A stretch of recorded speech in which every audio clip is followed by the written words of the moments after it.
Bapak pada materi seni budaya. Kalau minggu lalu kita sudah belajar mengenai pameran, dan hari ini juga kita akan melanjutkan dari materi kita tentang pameran. Tapi sebelum kita lanjutkan, kita mengulangi pembelajaran minggu lalu. Kita sudah mempelajari apa itu pameran, fungsinya, apa tujuannya, apa manfaatnya bagi kamu sebagai siswa. Mungkin anak-anak kami di rumah sudah mempelajarinya dan sudah mencatatnya. Dan untuk kali ini, pertemuan ini, kita akan membahas mengenai jenis-jenis pameran menurut sifat. Menurut jenis pameran yang ditampilkan. Ya, tapi sebelumnya itu, sebelum kita lanjutkan mempelajarinya, Bapak akan memberikan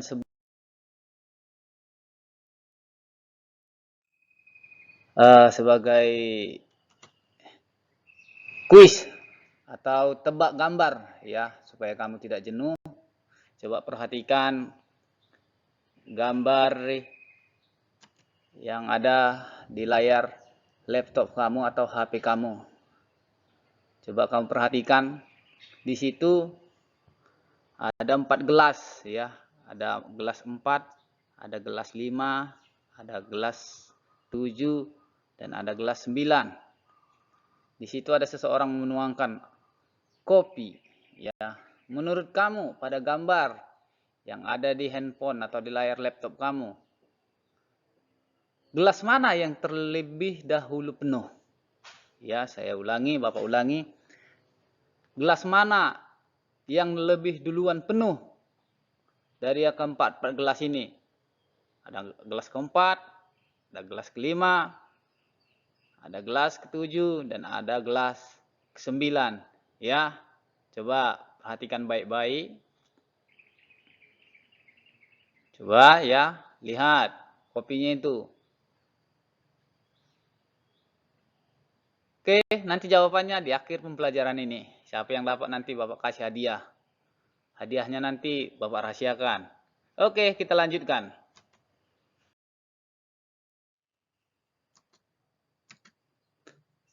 Jenis pameran menurut sifatnya, ya. Sama halnya manusia itu ada sifatnya, ada pemalas, ya. Ada sifatnya pemurah, baik, ya. Begitu juga pameran. Ya, dari jenis pameran ini, ya, yang sifatnya, ya, pameran itu kan harus dipertunjukkan, ditampilkan, dipertontonkan kepada orang banyak. Jadi ada 3 dia jenis pameran menurut sifatnya. Yang pertama itu adalah pameran insidental, yaitu pameran seni rupa yang diselenggarakan secara berkala, yang didasarkan atas kebutuhan yang ada. Misalnya, pameran kaligrafi guna menyongsong perayaan Isra Mi'raj, ya. Ya. Ada sejarah, ada sesuatu yang terjadi. Itu bagi orang Muslim. Misalnya bagi orang Kristen, ya pameran itu bisa juga dibuat gambar-gambar, misalnya pas hari Natal, gambar-gambar pohon Natal, ya. Bisa dipamerkan jenis-jenis pohon Natal, ya kan. Ada sekarang kita lihat pohon Natal itu banyak. Ada terbuat dari barang-barang bekas, aqua gelas itu ada, ya. Kemudian dari tali pernah Bapak lihat juga, ya banyak. Seperti itu dia. Kalau dia pameran insidental. Kemudian yang kedua itu adalah pameran rutin. Rutin itu maksudnya udah dilakukan setiap tahunnya, rutinitas, udah terbiasa, ya. Pameran seni rupa yang diselenggarakan pada periode tertentu. Setiap acara dan berkelanjutan. Misalnya pentas seni, ya, yang dilakukan setiap akhir semester ini. Di sekolah-sekolah pasti ada pentas seni.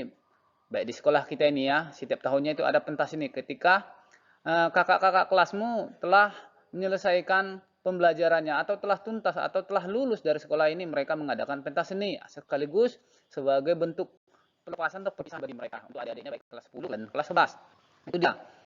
Yang ketiga itu adalah pameran permanen. Permanen artinya adalah sudah menetap dia, ya. Terbuka, pamerannya selenggara terbuka dan terus menerus. Namanya sudah menetap, ya, terus, ya. Berkelanjutan. Itu dah. Ada 3 tadi jenis pameran menurut sifatnya. Pameran instal, pameran rutin, dan pameran permanen. Mungkin kamu sudah tahu ya. Kita lanjutkan.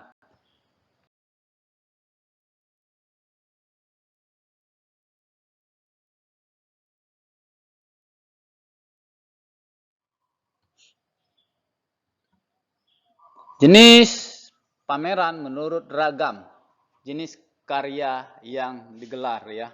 Maksudnya ini adalah jenis pamerannya, jenis karyanya yang dipamerkan. Yang pertama itu adalah pameran homogen.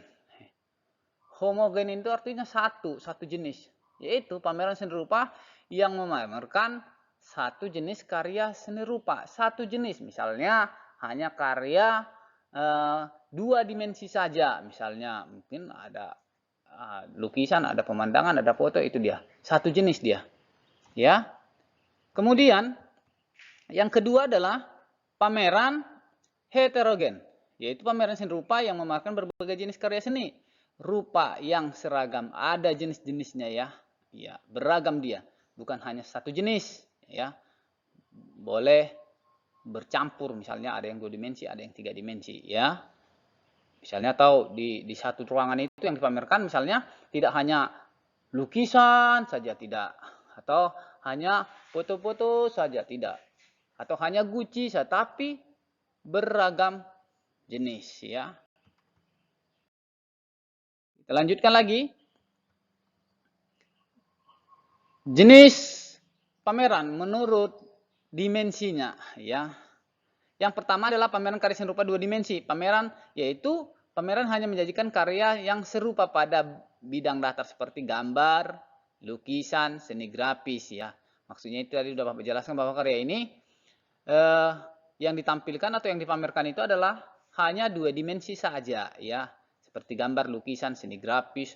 Coba kamu ingat lagi pembelajaran di semester lalu, apa saja yang termasuk dari karya 2 dimensi itu, berarti di pameran 2 dimensi inilah ditampilkan itu ya. Kenapa 2 dimensi? Karena hanya karya ini hanya dapat dilihat dari satu arah saja ya. Makanya dibilang 2 dimensi. Dari arah belakang tidak bisa lagi. Dan yang oke, coba kamu perhatikan ini di bawah ini ada gambarnya ya. Oh, seram kali itu. Ini karya pameran karya 2 dimensi ya. Oke, kita lanjutkan yang ini lagi contohnya lukisan ya. Karya 2 dimensi juga. Jangan kamu lihat orangnya itu hanya hiasan saja. Jangan ada otaknya yang porno ya. Itu hanya lukisan saja ya.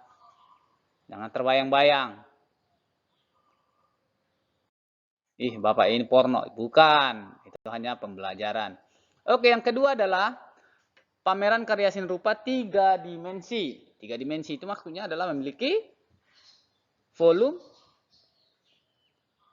tinggi, atau panjang, lebar, dan volume atau isi. Arti dari karya ini artinya pameran 3 dimensi ini pameran yang hanya menyajikan karya seni yang memiliki volume ruang yang sebenarnya, yaitu memiliki ukuran panjang, lebar, kali tinggi. Dan karya ini dapat dilihat atau diamati atau diperhatikan dari berbagai arah, dari segala arah ya. Misalnya ini adalah kamu sudah pasti tahu apa itu 3 dimensi. Mungkin di sekitar kamu juga banyak karya-karya 3 dimensi ya. Ya termasuk rumah ya kan, patung, handphone juga termasuk Bapak rasa karena dia memiliki tebal dia. Ya, banyak ya sepatu yang di sekitar rumahmu pun banyak 3 dimensi mungkin. Itu dia tadi ya. Coba kamu perhatikan, ini adalah pameran dari kuda ya, 3 dimensi dia memiliki tebal dia ya. Itu dia. Oke. Kita lanjutkan adalah yang selanjutnya adalah unsur pameran seni rupa. Unsur ya pasti kamu tahu apa ya unsur. Ya misalnya di sekolahmu atau di rumahmu saja, unsur-unsur keluargamu apa? Ada orang tuamu ya, bapak dan ibumu, kemudian ada anak-anaknya ya kan, kemudian ada rumah, itulah unsur keluarga. Atau di sekolah kita ada unsur-unsur SMK Negeri 1 Air Putih. Yang pertama itu adalah kepala sekolah, ada guru, ada siswa, dan ada sekolah, itu unsurnya. Atau pernah kita mempelajari dari unsur-unsur tari, ya kan? Ada orangnya, ada penarinya, ada tempatnya, ada panggung, ya kan? Ada aksesorisnya, baik itu selendang, ada makeup, ada musik pengiring, itu unsur-unsurnya. Sehingga ketika unsur-unsur ini terjadi lengkap, maka terjadilah yang namanya sebuah karya seni tari. Dalam pameran juga ada unsur-unsurnya. Yang pertama itu adalah karya serupa yang akan dipamerkan, ya. Maksudnya karyanya, ada karya mau ditampilkan, itu dia. Ada barangnya ya. Yang kedua, panel atau sketch cell, standar display atau box untuk memajang karya seni yang akan dipamerkan. Maksudnya tempat. Ketika kita memajangkan pameran kita ini, ada tempatnya, yaitu panel tadi ya, yang dilengketkan dia. Ya. Yang ketiga, dekorasi. Ya, dekorasi ini sebagai perlengkapan untuk menyajikan karya seni agar terlihat lebih indah. Di sesuatu bahwa dekorasi ini harus ada. Misalnya ada pengantin, tanpa dekorasi itu kan tempat pengantin itu bahkan tidak terlihat baik atau tidak terlihat indah, menarik, ya hanya seperti itu aja, tapi orang melihatnya tidak tertarik lagi ya. Tapi ketika dekorasinya agak menarik, ya banyak lagi aksesoris yang dipergunakan, ada bunga misalnya, sehingga daya tariknya si penikmat atau orang yang melihat pameran itu tertarik, ya kan. Ada unsur dukungan. Ketika pameran kamu ditampilkan, ada lagi unsur-unsur pendukung tadi, unsur-unsur yang melengkapi sehingga pameran kamu itu lebih menarik lagi atau ruangannya. Sound system, ya, sound system ini sebagai alat pengeras suara. Sebagai saran audio yang diperlukan untuk menciptakan suasana nyaman bagi para pengunjung atau pameran, ya, atau apresiator.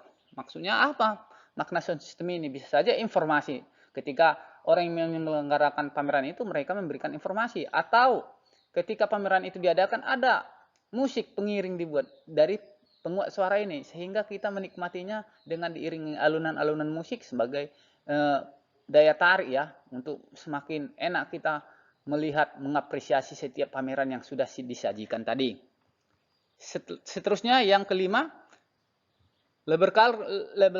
label karya yang digunakan untuk menulis identitas, judul, pencipta, teknik, tahun penciptaan, ditempel di dekat karya seni yang dipamerkan. Maksudnya itu apa? Supaya kita tahu bahwa karya itu apa judulnya. Kadang kita melihat sebuah karya, ya kan, pasti kita nggak tahu apa judulnya. Judulnya ini yang tahu adalah si pembuat karya tersebut. Ya, kalau kita mungkin hanya menebak-nebak saja, mungkin yang kita tebak bisa saja benar dan bisa saja salah. Tapi namun kepastiannya judul yang benar itu adalah ketika seseorang yang membuat karya tersebut itu yang membuat judulnya, ya. Kemudian penciptanya siapa, teknik yang dipergunakan seperti apa, tahun penciptanya kapan. Nah, maksudnya itu adalah keterangan dari gambar tadi lah mungkin ya, dituliskan oleh sebuah kertas ya. Ketika kita melihat itu, oh ini judulnya rupanya, penciptanya si ini. Ya, kemudian teknik apa yang dipergunakannya? Apakah teknik pahat, atau apakah teknik lukis, atau apakah teknik tempel? Ya banyak ya teknik-teknik dalam karya seni rupa. Kemudian tahun penciptaannya kapan? Ya, sehingga orang tahu gitu ya. Yang seterusnya yang keenam, katalog sebagai lembaran untuk petunjuk yang berisi tentang penyelenggaraan pameran. Katalognya maksudnya keterangan dari keseluruhan pameran tersebut. Buku tamu yang nantinya akan diisi oleh pengunjung pameran. Buku tamu ini maksudnya sangat penting bagi penyelenggara sebuah pameran. Kenapa? Dia bisa menilai, mengevaluasi sebanyak atau seberapa orang yang telah datang ketika mereka mengunjungi pameran tersebut, ya. Ya, dari buku tamu inilah mereka mengetahui sebanyak berapa atau seberapa orang yang hadir menyaksikan pameran tersebut. Yang terakhir adalah buku kesan atau pesan atau kesan, ya. Buku tersebut digunakan untuk mengetahui tanggapan pengunjung terhadap karya yang dipamerkan, atau bisa dibilang sebagai media komunikasi antara seniman dengan apresiator. Ya, seniman itu artinya adalah orang yang membuat pameran tadi, sedangkan apresiator adalah orang penikmat seperti kita. Kalau kita ke sebuah galeri atau tempat pameran, kita adalah apresiator, penilai, penikmat ya. Buku pesan dan kesan ini ya sangat perlu kita menulisnya, bagaimana pesan atau bagaimana kesan kita ketika menikmati pameran tersebut. Apakah merasa terkagum, ya? Apakah merasa bahagia ketika melihat pameran tersebut? Apalagi ketika pameran itu ada sebuah karya atau beberapa karya kau sukai, ya kan? Pasti kamu tuliskanlah di buku pesan dan kesan tadi. Apa pesanmu? Pesan itu biasa saja kamu mengungkapkan apa yang akan dilakukan untuk kedepannya, itu pesannya, ya kan? Maunya ini seperti ini, seperti ini. Sedangkan kesannya, bagaimana perasaanmu ketika sudah melihat pameran tersebut? Oke, itulah unsur-unsur pameran seni rupa, ya. Kita lanjutkan lagi.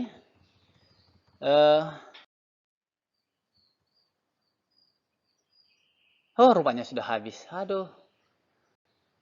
Kita lanjutkan lagi. Bapak bilang, tapi sudah habis. Oke. Demikian tadi penyampaian dari Bapak mengenai pameran, ya. Dari jenis-jenisnya, mulai dari menurut sifatnya, unsur-unsur, kemudian jenis pameran yang disajikan. Mudah-mudahan ke depannya kita tetap semangat lagi dalam pelajaran ini, walaupun kita pembelajarannya secara online, ya, secara daring, tapi Bapak berharap semangat kalian tidak akan pernah pudar demi masa depanmu, ya. Tetap semangat, ya. Orang yang bermalas-malas itu pasti masa depannya pasti akan malas juga. Hasilnya bakalan tidak akan ada, namanya malas. Tapi kalau orang yang bersungguh-sungguh, ya, bersemangat belajar, bersungguh-sungguh, diiringi dengan doa, ya, pasti kamu nanti kelaknya menjadi orang-orang yang sukses, ya. Ingat, pembelajaran itu tidak harus bertatap muka dengan gurunya. Di rumah saja kamu bisa belajar, ya. Asalkan kamu serius, ya. Kemudian apa yang guru-gurumu kasih tugas atau materi, pelajari, nak. Ya, kalau enggak kamu tidak mengerti, boleh bertanya.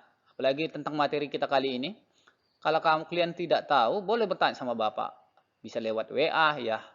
Bisa tanya aja, Pak, saya kurang mengerti terhadap materi ini. Coba jelaskan lagi, Pak. Gitu, boleh, ya. Bapak sangat senang. Berarti kamu menanggapi atau aktif dalam pembelajaran kita secara online. Dan Bapak berharap semua tetap menjaga kesehatan, jangan berkeliaran, karena virus corona ini masih ada di sekitar kita, dan kita tidak tahu siapa saja yang sudah kena virus. Tapi Bapak berharap tetaplah jaga kesehatan, kalau keluar gunakan masker, kemudian tetap cuci tangan, 3M itu, ya, menjaga jarak juga, ya. Dan Bapak berharap semua anak-anakku semua dalam keadaan sehat. Oke, kita sampai bertemu di hari akan datang, di materi yang akan baru, ya.